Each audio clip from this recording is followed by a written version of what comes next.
Hello YouTube, today we're going to be taking a look at my 75-gallon planted tank. I got some new fish. These are fish I've never kept before, but I've always wanted to.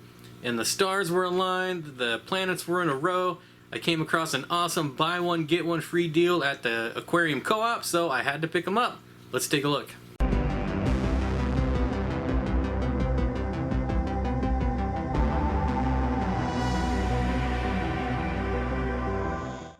Alright, here we are, the 75-gallon planted tank, and here they are, the Royal Farlowella. Now, I know I said in my live stream I was getting an awesome fish that's super rare that a lot of you have probably never seen before. That is not this fish. Like in my live stream, I said I didn't want to say what it was because I might jinx it, but I fell to the pressure of peer pressure, said what fish it was going to be, and of course, I jinxed it and they didn't come in. However, I did find these awesome, huge Royal Farlowellas, like I said, at Aquarium Co-op. So we're gonna cut this bag open, plop and drop, and see how well they do in here. So like I said, I've never kept the Royal Farlowella. I've kept just the regular Farlowella or the twig cat, whatever you want to call it, in the past with great success. I think I have a picture. If I can find one, I'll throw one up. I only had one. It's a super awesome fish.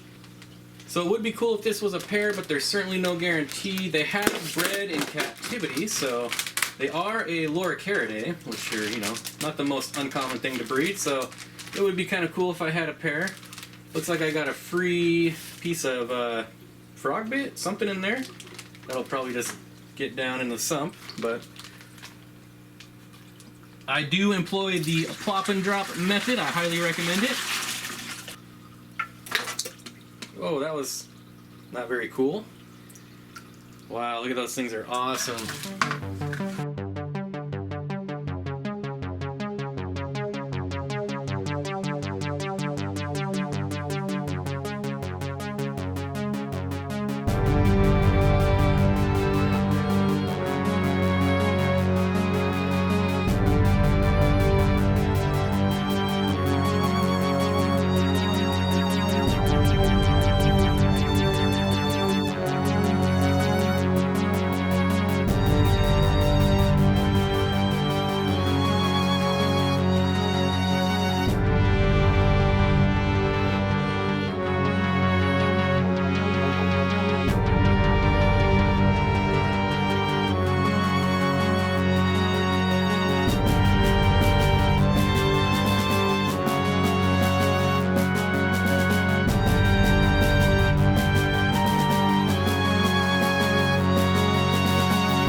Since the Royal Farlowella does have a really nice lyre tail on there, you can kind of see on the end, I will be watching this tank pretty closely over the next few days and make sure no one's nipping at those because they are beautiful. I love the long lyre tails like that.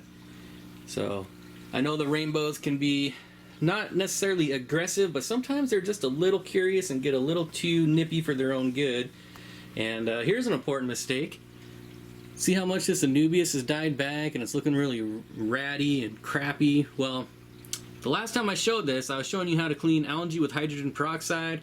I lowered down the water, I sprayed it, I filmed, I got distracted, didn't fill up the water, and killed off my entire Anubius instead of rinsing off the hydrogen peroxide. So there's a nice lesson for you. Don't leave hydrogen peroxide on your plants. Ooh, he's finding a spot over here.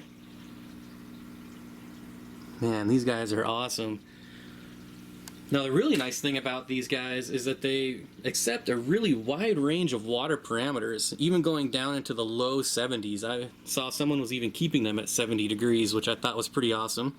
And they will go up to, you know, your tropical temperatures of 78, so that's good. They are omnivores, so they will feed on algae in your tank, but not exclusively. You will want to supplement with some protein in their diet. This is just a really awesome looking fish though, and I'm going to have to get some more wood in here for them. Not necessarily for them to eat. They're not wood eaters. However, they do like to perch. Like, I wouldn't be surprised if I see him on these branches over here every once in a while. As you can see, he's already kind of taken up a home on that piece of wood now that I said that he is gone, though. Down here, course, this is their new home, and they'll have to spend a few days kind of searching around and finding where they're allowed to go and where they're not allowed to go. For instance, the Guyanacara spawn down here. Well, they don't spawn, but they sure act like it. So if one was to get down there, I'm sure they would get, shooed away. These guys down here, they like to protect this little cave over here, the cichlid stone. So, there's the female, I think. Overall, besides that Anubius disaster, this tank is looking pretty good. The crypts have died back, but I did add some root tabs in there, so hopefully they'll start going again. The Anubius, this is Anubius Gold back here, is doing well. Okay, so these guys do come from fast flowing streams, so they do like a little faster water movement. However, not as important as oxygenation. If you do want to pick some of these up, I highly, highly recommend either a sponge filter or definitely an air stone, something to get the oxygen level up.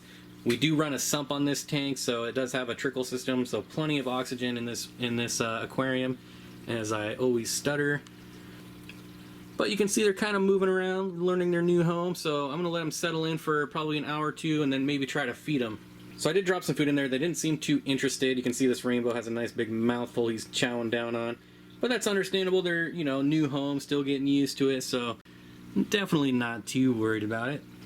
Not too worried about it though. They'll have plenty to eat over the coming days. For sure, this tank gets fed frozen foods, algae wafers, not to mention all the natural algae that's growing that they'll be able to graze on. So definitely no shortage of food in this tank.